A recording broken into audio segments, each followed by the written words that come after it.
Tempat belajar YouTube channel Soli Supriyadi. Dalam pembelajaran yang sangat asik, kami hadir kembali menjumpai kalian, para siswa-siswi SMP dimanapun kalian berada. Saya sampaikan salam sehat, salam cerdas. Yuk kita belajar bareng-bareng untuk menimba ilmu yang lebih baik untuk menggapai masa depan kalian. Jangan lupa subscribe, like, dan share, juga nyalakan loncengnya supaya setiap kami upload video baru kalian mendapatkan informasi. Jangan lupa ya subscribe untuk memberikan dukungan pada video kami. Tempat belajar ilmu pengetahuan alam kelas 7 bab 2. Ya, kami saat ini akan membahas tentang interaksi dalam ekosistem membentuk suatu pola. Ya. Nah, itu yang akan kita bahas saat ini. Jangan lupa tonton sampai habis supaya kalian memahami.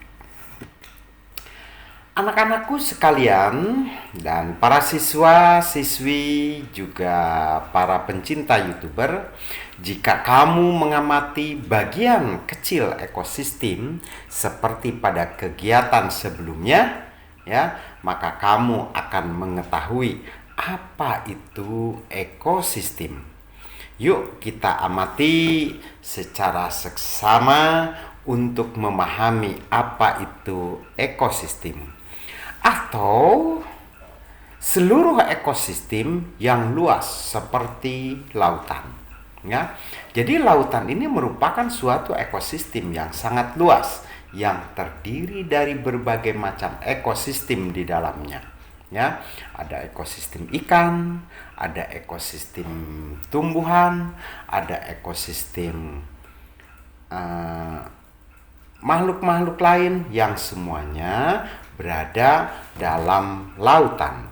Jadi terdiri dari berbagai macam ekosistem dan menjadi satu kesatuan, yaitu ekosistem laut yang sangat luas. Apa sih sebenarnya ekosistem itu? Nah, ya. Jadi kita harus tahu pengertian dari ekosistem. Nah, ini salah satu contoh pada layar kaca. Ini merupakan suatu ekosistem yang perlu kalian pelajari. Nah, menurut Tansley, ya, A.G. Tansley, bahwa ekosistem merupakan suatu unit ekologi yang dalam sistemnya terdapat sebuah struktur dan fungsinya masing-masing dan dapat mempengaruhi suatu hubungan timbal balik di antaranya. Itu kata pendapat dari A.G. Tansley. Jadi menyatakan bahwa ekosistem itu merupakan suatu unit ekologi. Ya, unit ekologi yang terdapat di dalamnya adalah struktur dan punya fungsi masing-masing dan saling berhubungan di antara unit-unit tersebut, ya, saling membutuhkan gitu. Dan juga saling mempengaruhi. Jadi makhluk, kalau kita katakan makhluk yang ada di dalam suatu lingkungan tersebut adalah saling berhubungan, saling mempengaruhi. Yang kedua, pendapat Odum bahwa ekosistem merupakan suatu unit fungsional dasar ekologi yang di dalamnya terdapat sebuah makhluk hidup. Ada hewan, ada tumbuhan, ada manusia. Itu semuanya adalah makhluk hidup, ya, dalam satu wilayah dan lingkungannya, ya, di mana lingkungan itu terdapat di dalamnya biotik dan abiotik. di antara keduanya itu saling mempengaruhi satu sama lain. Jadi antara biotik dan abiotik itu saling mempengaruhi, saling membutuhkan, ya. Jadi ada timbal balik, ada hubungan, ya. Hubungan antara makhluk hidup dan makhluk tidak hidup. Gitu ya. Nah, selanjutnya yang ketiga, pendapat Sumarwoto.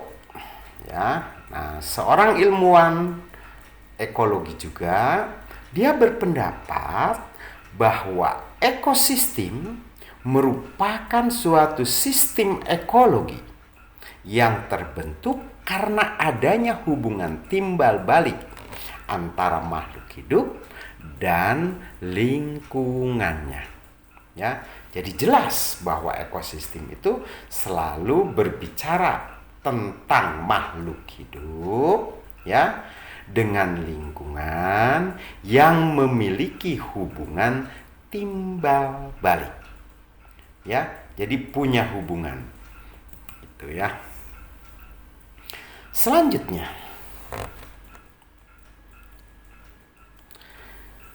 berarti ekosistem itu adalah suatu hubungan yang tak terpisahkan. Itu ekosistem, ya. Jadi suatu hubungan yang tidak terpisahkan. Gitu ya. Nah, itu yang dimaksud dengan istilah ekosistem. Nah, hubungan timbal balik itu yang ada pada lingkungan antar makhluk hidup dengan lingkungan di mana mereka berada. Seperti pada gambar, ya. Nah, jadi di sini ada hubungan timbal balik, ya. Ada capung, ada uncal, ada burung. Itu semuanya lah memiliki hubungan yang erat. Termasuk di dalamnya ada cahaya sinar matahari. Nah, itu juga dibutuhkan oleh lingkungan. Itu pengertian hubungan timbal balik. Sebuah ekosistem ini terbentuk oleh dua komponen utama. Jadi dalam ekosistem itu ada, ya, dua komponen yang sangat penting.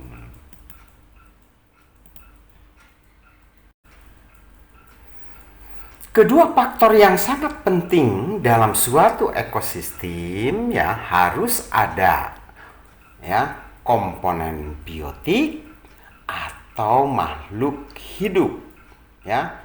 Nah, jadi yang pertama harus ada komponen biotik, adanya makhluk hidup. Seperti pada gambar, ya. Nah, ini adalah merupakan bagian dari ekosistem. Salah satunya adalah makhluk hidup. Ada burung, ada elang, ya, ada kerbau, ada rumput. Nah, ini semuanya adalah komponen yang pertama.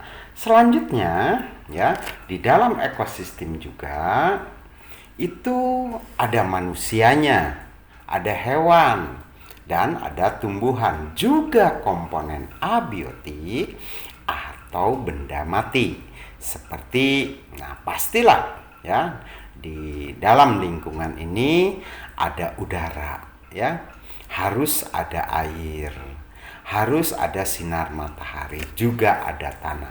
Sehingga, ya, makhluk hidup seperti hewan, ya, manusia, tumbuh-tumbuhan itu adalah semuanya berhubungan erat, ya, dengan abiotik tadi, adanya cahaya, adanya air, gitu, adanya tanah, begitu ya.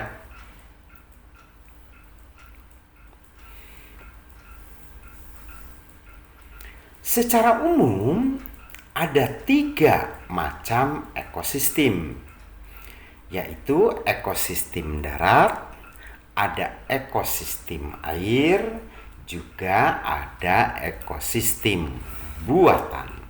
Jadi secara secara kondisinya bahwa ekosistem itu ada 3 jenis. Ada ekosistem darat, ada ekosistem air, dan ada ekosistem buatan. Nah, air juga terbagi 2. Ada ekosistem air darat atau air tawar, dan ada ekosistem air laut ya, atau ekosistem laut. Kamu dapat mengetahui hubungan keterkaitan di antara organisme yang terdapat dalam ekosistem tersebut. Jadi dalam suatu ekosistem itu ada keterkaitan, memiliki hubungan ya. Kesemuanya ini selalu memiliki hubungan timbal balik yang berada dalam satu tempat tersebut. Begitu ya. Setiap organisme tersebut tidak dapat hidup sendiri dan selalu bergantung pada organisme lain dalam suatu lingkungan. Jadi makhluk hidup yang ada pada lingkungan itu saling membutuhkan, ya, saling ketergantungan. Kita ambil contoh, ya. Kita ambil contoh.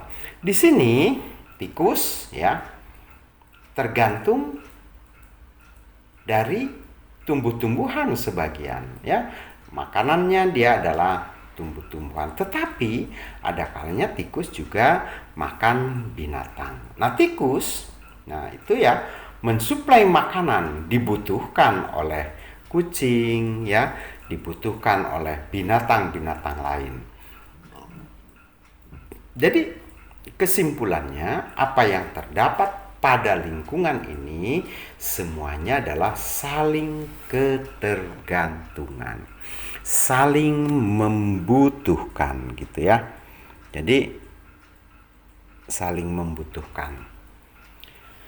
Saling ketergantungan ini akan membentuk suatu pola interaksi ya.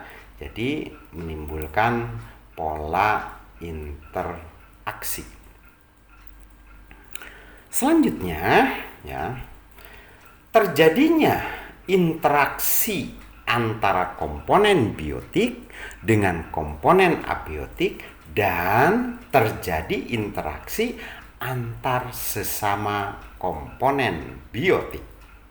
Ya, artinya gini, bahwa ya interaksi itu terjadi antara makhluk hidup dengan benda mati, seperti ya bahwa kerbau itu sangat ketergantungan dengan adanya tanah, baik tanah darat maupun tanah yang berair.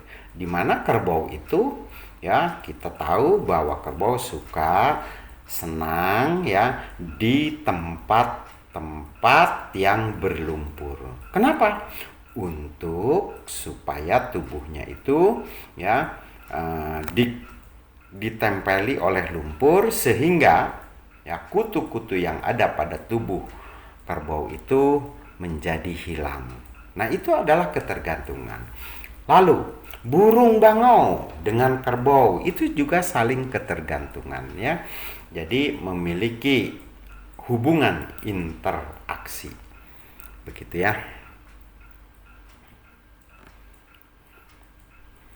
Interaksi antar makhluk hidup dengan makhluk hidup yang lain juga terjadi. Apa yang saya katakan tadi, bahwa kerbau dengan burung, nah ini memiliki ya interaksi. Keduanya saling membutuhkan, saling memerlukan. Itu makhluk hidup dengan makhluk hidup yang lain. Begitu ya. Selanjutnya, interaksi antara makhluk hidup dengan makhluk hidup yang lain dapat terjadi melalui rangkaian peristiwa makan dan dimakan. Pengertian makan dimakan itu adalah contoh ya. Nah, cacing ya dimakan ayam. Ayam dimakan manusia. Manusia dimakan ya, kalau sudah meninggal ya dimakan jaternik, kembali lagi dimakan cacing. Nah, itu adalah saling makan dan dimakan. Itu adalah peristiwa rangkaian yang terjadi antar makhluk hidup dengan makhluk hidup lainnya. Seperti rantaian makanan juga ya, jaring-jaring makanan, dan adanya piramida makanan, di mana ya makanan itu ya memiliki jumlah dari yang terkecil sampai yang terbesar. Selain itu, melalui bentuk hidup bersama, yaitu juga interaksi itu bisa dalam bentuk simbiosis ya, hubungan yang erat antar makhluk hidup dengan makhluk hidup lainnya. Itu adalah simbiosis. Oke, kawan-kawan, sampai di sini kami menjumpai kalian. Terima kasih telah hadir di YouTube channel Soli Supriyadi pada tempat belajar ilmu pengetahuan alam ya. Nah, maaf bila banyak kesalahan ya. Maka dari itu berilah kami komentar untuk memperbaiki YouTube kami. Salam sehat, salam cerdas, kalian pasti bisa.